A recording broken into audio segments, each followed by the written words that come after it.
Let's start off with the Naira at this point in time, pretty much stable. It is expected to stay quite stable, but we also know that all eyes will be on the central bank and any kind of movement that could come through next week. Yes, I mean, the central bank has more or less prescribed a target range for the Naira around the 155 level, at least for the primary market, the official market. So the Naira is trading more or less in line with what the central bank has said it should be trading in line with. Do you think that it's going to be reviewing its target band, given the fact that the central bank governor, Eleni has actually told Reuters in particular that they might be reviewing that target? Well, I think he's more or less reviewed it already. I mean, initially he was talking about a 150, 151 level. Then he started talking about a 155 level.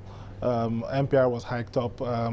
And still, particularly the parallel market and the interbank haven't dropped substantially. They've come down a bit, but there's still a bit of a gap between the official and the interbank market. Okay, well, let's touch on bond rates. We know that they have come down since the auction last month.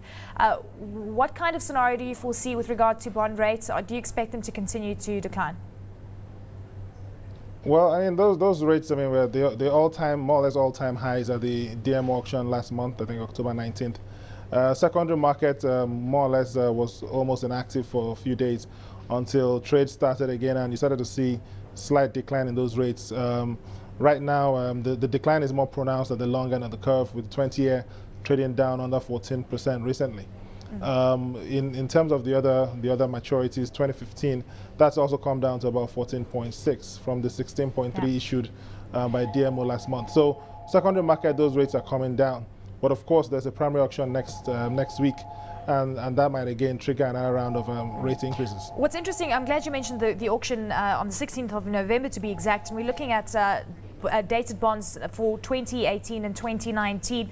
Do you think that the composition of the bonds that are on offer is starting to change dramatically? Are we starting to see a new shift?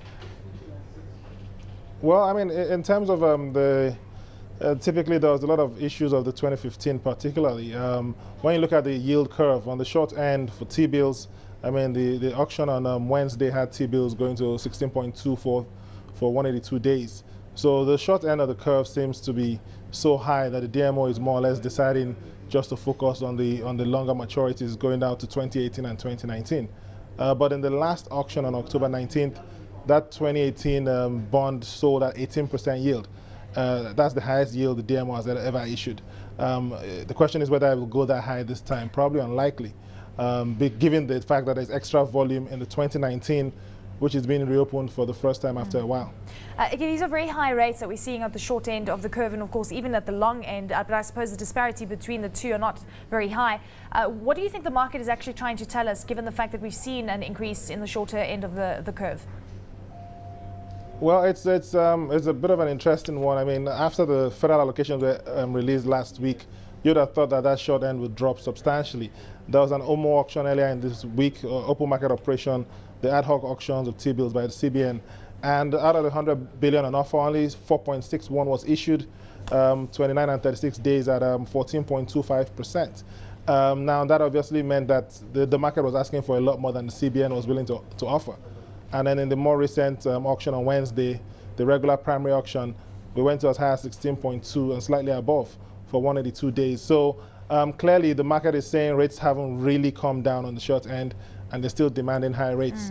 And the central bank is more or less being forced to issue these bills at what you call really, really expensive rates, at least historically on the near term.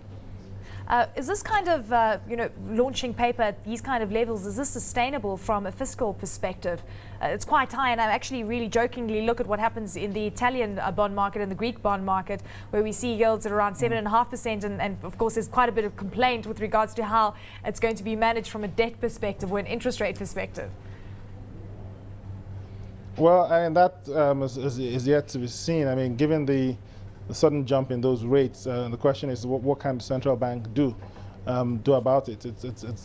So far they've not been able to do much about it, and unless MPR comes down, it's hard to see those rates, those short-term T-bill rates come down anytime soon. But the odds of MPR coming down are very slim to none, at least on the short term.